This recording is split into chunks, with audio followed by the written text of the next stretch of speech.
Hello everyone. இந்த வீடியோவில் என்ன பார்க்க போறோம்னா இன்னர் ஜாயின் SQL பார்க்க போகிறோம். இப்போ நம்மகிட்ட ரெண்டு டேபிள் இருக்கு, கஸ்டமர்ஸ் ஆர்டர்ஸ்ல ரெண்டு டேபிள் இருக்கு.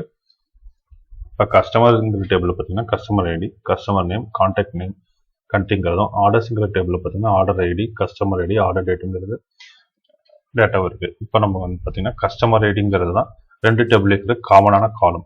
இந்த கஸ்டமர் ஐடி 2ங்கிறது தான் ரெண்டு டேபிள் இருக்கிற காமனான வேல்யூ.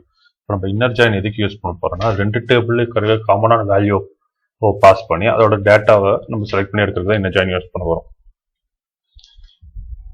இப்போ பார்த்தீங்கன்னா ஆர்டர்ஸுங்கிற டேபிள் வந்து ஆர்டர் ஐடி, ஆர்டர் டேட்டும், கஸ்டமருங்கிற டேபிள் இருந்து கஸ்டமர் நேமும் எடுத்திருப்போம். இப்போ ஆர்டர்ஸ் டேபிளில் ஓங்கிற அலைஸ் நேமும், கஸ்டமர் டேபிளில் சிங்கிற அலைஸ் நேமும் பாஸ் பண்ணோம்.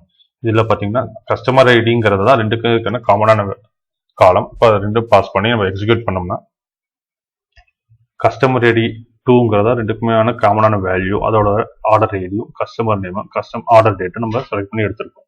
இன்னர் ஜாயின் எதுக்கு யூஸ் பண்றோம்னா காமனான வேல்யூ பாஸ் பண்ணி அதோட டேட்டாவை நம்ம செலக்ட் பண்ணி எடுக்கிறது இன்னர் ஜாயின் யூஸ் பண்றோம். தேங்க்யூ.